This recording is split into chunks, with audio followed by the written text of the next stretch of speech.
Oi, gente, eu já quero começar o vídeo pedindo desculpa, porque eu tô gravando ele sem roteiro.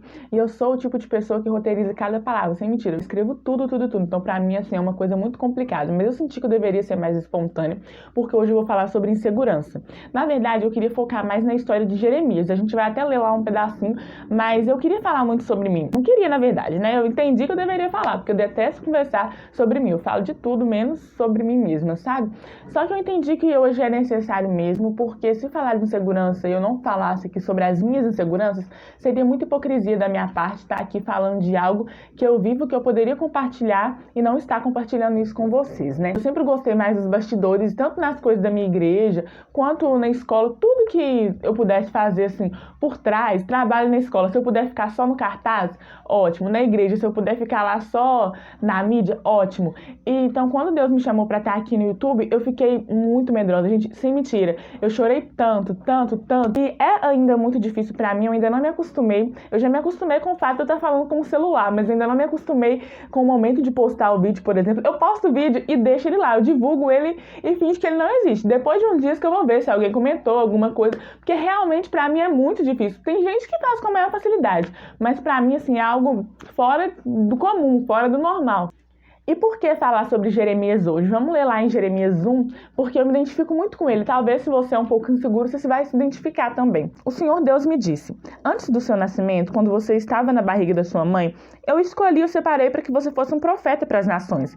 Então eu disse: ó Senhor meu Deus, eu não sei como falar, pois eu sou muito jovem. Mas o Senhor respondeu: não diga que é muito jovem, mas vá e fale com as pessoas a quem eu enviar e diga tudo o que eu mandar. Não tenha medo de ninguém, pois eu estarei com você para protegê-lo. Sou eu, o Senhor, quem está falando. Aí o Senhor estendeu a mão, tocou nos meus lábios e disse: veja, eu estou lhe dando a mensagem que você deve anunciar. A primeira vez que eu li isso daqui, eu fiquei tipo, meu Deus, como eu me identifico. Era uma das desculpas que eu mais dava pra Deus, sabe? Não, eu sou muito nova, eu não sei, eu sou, assim, muito imatura.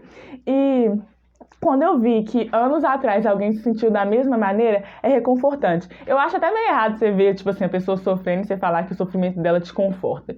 Mas é meio que foi isso que aconteceu comigo e é por isso que eu tô aqui falando sobre as minhas inseguranças, porque se o meu sofrimento momentâneo te confortar, ele já teve um propósito, ele já teve um sentido. Eu sou uma pessoa que muitas vezes eu tento fazer coisas porque eu acredito que me esforçando eu posso fazer coisas boas, mas a minha personalidade não é tão legal, sabe? Eu não me acho espontânea, eu não me acho divertida, que são coisas que eu acho que a pessoa precisa ter pra estar no YouTube, sabe? Ela tem que ser carismática, ela tem que ser simpática e tudo. E eu não sou esse tipo de pessoa. Enfim, mas a vontade de Deus foi que eu estivesse aqui hoje falando com você. Talvez você esteja inseguro porque você não sabe como é que você vai fazer pra cumprir o que Deus te pediu, mas sabe que o Deus que te chama é o Deus que te capacita também. Mas vá preparado porque vai dar vontade de jogar tudo pro alto. Às vezes eu tenho essa vontade também, mas aí eu lembro que eu não tenho nada pra jogar pro alto. Mas falando sério, eu realmente não tenho nada. Por quê? Porque a obra não é minha, a obra é do Senhor.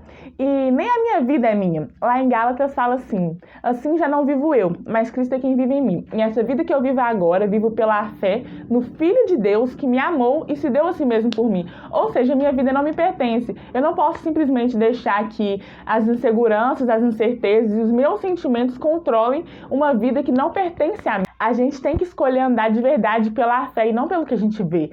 Eu gosto muito da história em que Pedro anda sobre as águas. A gente julga ele porque ele não teve fé o suficiente. Jesus mesmo falou isso: homem de pequena fé, por que você duvidou? Mas ele foi o único que teve coragem de sair do barco. E uma coisa mais assim impressionante é que Deus usa esses momentos para trabalhar a gente.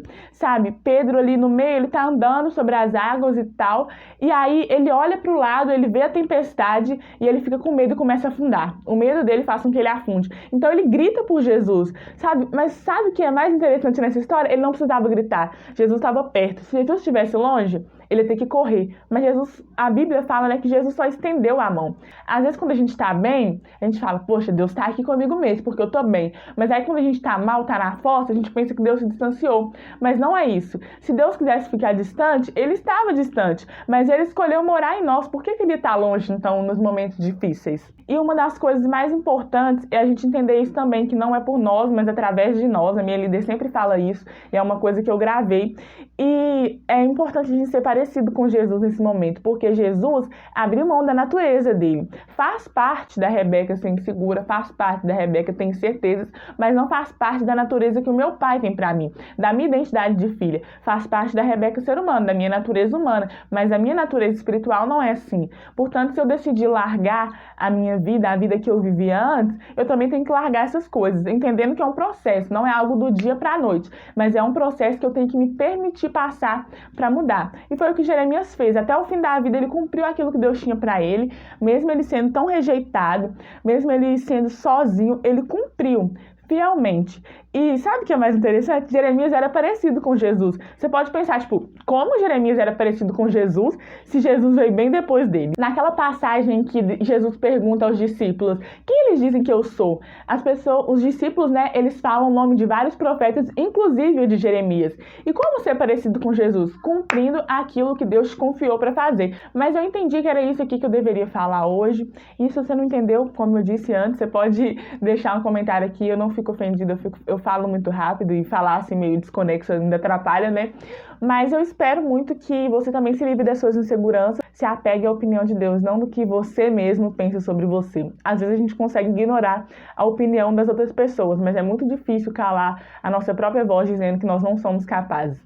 E eu realmente não sou capaz, você também não é, desculpa te falar, mas você é filho de um Deus que pode todas as coisas, o Deus que é especialista nas causas impossíveis. Como tem muito tempo que eu não indico música, eu queria indicar uma música que chama Encaixe, do Thales Roberto, que é muito legal. Espero que você tenha gostado, compartilhe com seus amigos aí para poder ajudar mais gente. Deixa aqui seu comentário também falando o que achou. Deixa o seu like, que você sabe já que colabora. Assista o último vídeo, eu te espero na próxima semana. Até mais!